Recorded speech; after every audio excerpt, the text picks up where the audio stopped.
Imagine you are unarmed, crouching on the East African savanna 2.5 million years ago.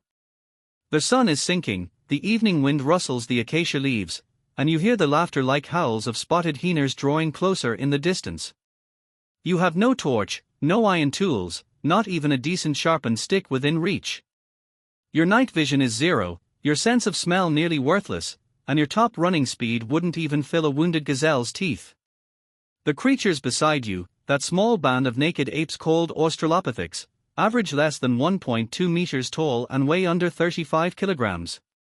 These frail beings, as if evolution had played a cruel joke, must survive until dawn under the watchful gaze of primate-killing machines, saber-toothed tigers, Megantereon, and Dinofelis. But you are not scared to death. And your ancestors truly survived. Not only did they survive, they fought back.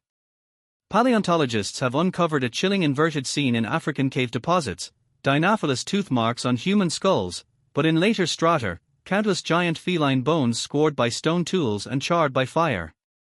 How did humans, those pitiful creatures originally ranked behind gazelles on the menu, turn apex predators from hunters into prey? What trump card did they hold that kept them from being eaten to extinction throughout the millions of years of their big cat cafeteria era? All right, you, still squatting on the savannah, must be trembling. Let me tell you, that very fear is your greatest asset. The first puzzle we'll unravel today is how this terror, etched into our genes, became our ancestors' most exquisitely tuned early warning radar. Archaeology offers a famous horror.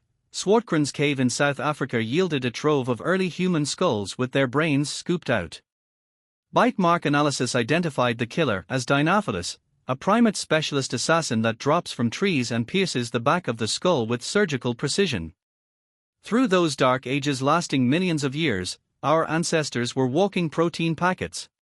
Fear, forged under that pressure, became a physiological privilege. When you walk a dark road and feel someone behind you, it's your vigilant amygdala automatically scanning for leopard spots lurking in the bush. When the screech of nails on a chalkboard makes you cringe, it's your auditory cortex mimicking the frequency of giant claws scraping across rock. This is called the predator detection module, the term evolutionary psychologists gave it. But fear alone is useless, the key is the social mechanism fear triggers. Come nightfall, humans had virtually no individual defense, so they invented a group tactic no predator ever cracked: noise intimidation. Picture a camp of 30 early Homo ergaster, the campfire has just been lit. In the distance, spotted hyenas are massing, ready to raid under cover of darkness. Then the humans erupt. They don't tremble in silence, they burst into a cacophony of harsh, chaotic collective screams. Stone strikes stone, bone beats wood, adults roar, children wail, and torches crackle as they are whipped through the air. This kind of noise pollution is a sheer nightmare for nocturnal hunters that rely on precise echolocation and low-frequency tracking. It creates a vast information black hole. Hyenas suddenly can't hear the calls of their companions or pinpoint their prey's location, only sensing blinding flashes of light and deafening chaos crashing down on them. Humans, through this graceless, acoustic violence, have carved an invisible forbidden line across the savannah. Soon, predators will learn, those two-legged, upright creatures turn into roaring fire spirits as soon as night falls, it's not worth getting close to them. Thus, by threat rather than brute force, we have drawn a protective charm within the food chain. But you need to sleep, you can't keep howling all night. So how to avoid those one-strike ambush predators during the day? This brings us to the second mystery, the most impressive survival coup: how humans, by walking upright and using their throwing arms, foiled the predator's schemes. Paleoanthropologists have long wondered why our ancestors stood upright. For better vantage. A more straightforward explanation: to be terrifying. When a chimpanzee squats in the grass, a nearby lion sees only a lump of dark flesh. But when an ape suddenly rises from the grass, at that instant, it breaks the predator's visual template. Felids judge prey size based on the horizontal span of shoulder height and body length. The upright human form creates a biomechanically distorted visual. An Australopithecus weighing only 40 kilograms, standing nearly 1.5 meters tall, arms outstretched, brandishing a thorny branch and making guttural cries, appears to a saber-toothed tiger as a suddenly swollen, bristling, confusingly sized unknown being. The true killer blow, however, lies in those hands. Among all primates, humans have developed the most extraordinary shoulder joint and wrist structure, enabling incredibly fast whipping motions. In other words, we are the only species on Earth that can throw projectiles at near supersonic speeds. Watch a chimpanzee throw a twig, lousy aim and weak force. But a trained human thrower can launch a fist-sized cobblestone at over 30 meters per second. What does that mean? Even the mighty bite of a spotted hyena is useless. If this high-speed spinning rock hits its snout or foreleg, the result is at best a bone fracture, at worst a crippling injury that ends its hunting career. Archaeologists at the Dmanisi site in Georgia have discovered 1.8 million-year-old Homo erectus fossils, accompanied by unremarkable piles of river cobblestones, the earliest long-range arsenal. Back then, when a group of Homo erectus spotted a Dinofelis peeking from the edge of the grass, they no longer needed to turn and flee.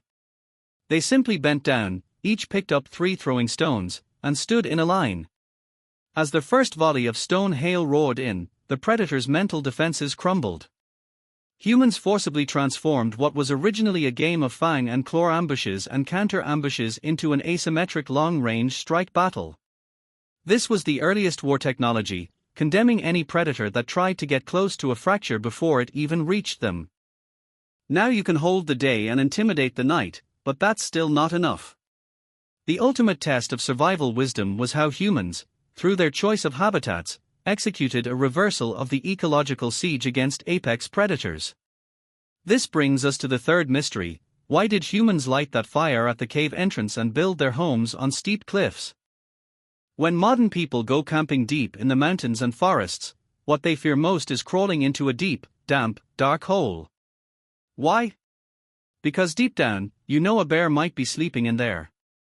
Our ancestors turned this very fear, the ontological essence of fear, into an advantage. Anthropologists have found that in Africa and Eurasia, almost all early Homo settlement sites are highly tied to one thing: rock shelters or cave mouths in karst landscapes, and the cave mouth must have a narrow passageway. What is the logic behind this site selection? It's called bottleneck control.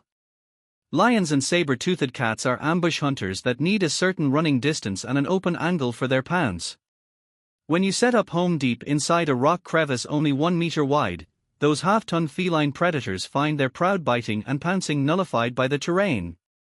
They have to clumsily crawl forward, sticking their heads in first. And at that moment, the humans waiting inside, holding wooden spears sharpened and hardened by fire, thrust them toward the only opening of light. In this way, they turn the predator's entrance into our defensive pass. The use of fire in such terrain is a stroke of genius. Many people think fire was used for roasting food. No, initially, fire was first and foremost a visual and psychological weapon. A bonfire blocking the cave mouth creates a glaring light zone that is extremely unfriendly to a cat's retina. Cats have highly developed night vision, meaning they are extremely sensitive to light, and staring directly into flames can cause temporary blindness. And what about the thick smoke? The smoke pours into the narrow passage, making cave bears cry from the irritation and driving away all the snakes, insects, and rodents inside the cave. With one fire, ancient people turned the cave into a fully enclosed disinfection workshop and defensive fortress. More insidious still, humans even learned to manipulate the landscape. In Australia, Aboriginal people have a tradition of fire stick farming lasting over 40,000 years. What does this mean? They regularly set fires in the grassland during the dry season. This fire burns down venomous snakes lurking in the tall grass, burns away the grass that could ambush hunters, creates an open, clear-viewed safe corridor, and instead promotes the growth of post-fire new grass that attracts herbivores. This is a complete ecological transformation. Humans no longer passively avoid predators, they use fire to directly crush the habitat of predators. With the tall grass gone, saber-toothed cats can't ambush. With the stagnant water dried up, parasites and crocodiles cannot survive. This fire marks the coming of age of humans as top ecosystem engineers. We do not adapt to the environment, we rewrite the environment into one that is extremely unfriendly to beasts. If weapons and terrain are physical defenses, then the fourth puzzle is more like a spiritual attack. Have you ever thought about why all human tribes are extremely superstitious, and the core of that superstition is always the man-eating beasts? This is called cultural defense. Totems, shaman masks, sacrificial rituals, these seemingly useless spiritual activities have an extremely brutal logic of application in predator defense science.